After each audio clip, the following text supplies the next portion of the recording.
n'ubundi isi yose ihanze amaso uretse intambara ya Iran na Israel. Yaba ibinyamakuru byandikirwa hano mu Rwanda ndetse no hanze yarwo bikomeje kwandika inkuru ivuga ko Israel na Iran bikomeje kwesurana birasana ibisasu bya misiri. Bamwe batari gutinya kuvuga ko yaba ari Amerika n'Uburusiya birimo kwisha bikajya kuharwanira. Ni iki kigezweho muri iyi ntambara? Ese iturika rigeze he? Byose tugiye kubigarukaho muri iki kiganiro.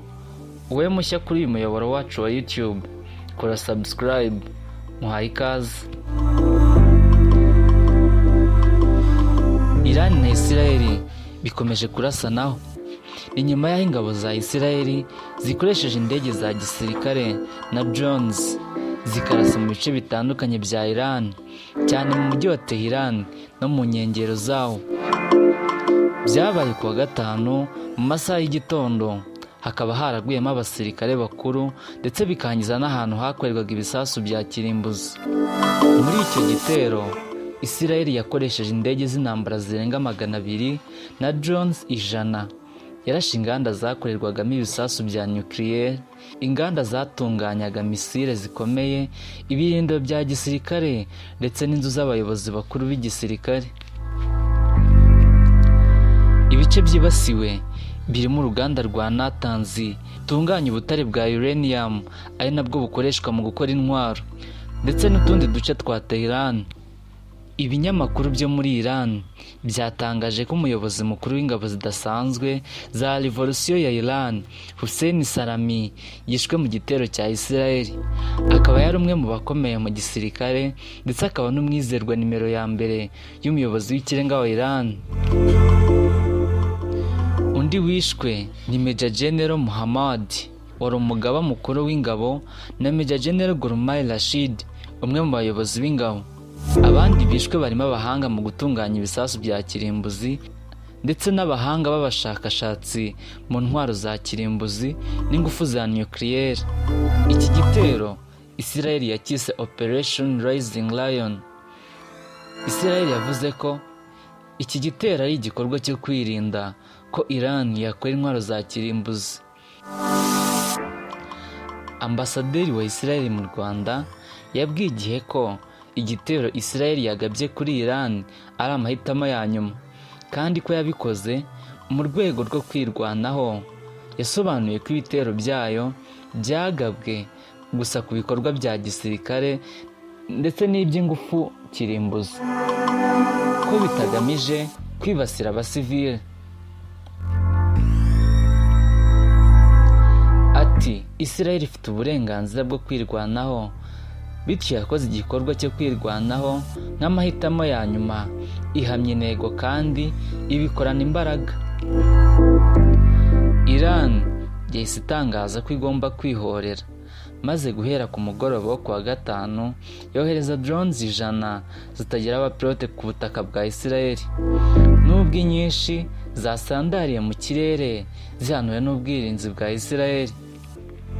Ibihugu birimo Jordani nabyo byahanuye ibisasu bya Iran byanyuze mu kirere cyabyo bigiye gutera Israel. Mu ijoro rishyira kuwa gatanu impande zombi zararasanye biratinda. Ibisasu byakomeje kugwa mu mujyi wa Tehran, mu gihe ku rundi ruhande Iran nayo yarashe mu mujyi wa Tel Aviv. Ibitero bya Israel kuri Iran byaguyemo abantu 78 barimo abayobozi bakuru b'ingabo. Intumwa ya Iran yabitangaje mu nama y'akanama k'umutekano ka Loni. Yavuze ko abantu barenga 320 biganjemo abasivili bakomeretse. Ku rundi ruhande muri Israel havuzwe umugore umwe wapfuye akomerekejwe n'ibisigazwa by'ibisasu.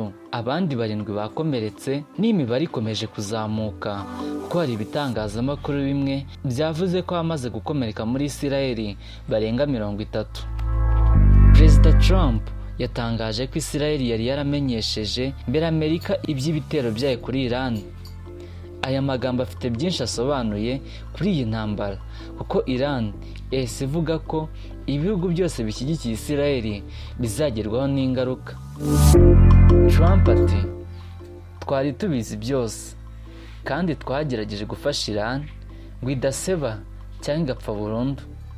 Nagerageje gufasha kuko nakwishimiye kubona ubwumvikane bugerwaho. Trump yavuze ko adashobora kwemerera ko Iran itunga intwaro za kirimbuzi. Ahari akamenyetso gatukura naho Isirayeli yarashe muri Iran.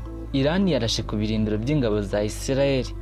Nubwo ibisasu byinshi bya Iran byarashwe mu mujyi wa Isirayeli bitaragera ku butaka, hari bimwe byaguye ku nyubako zo mu mujyi wa Tel Aviv na Jerusalem byangiza ibintu byinshi.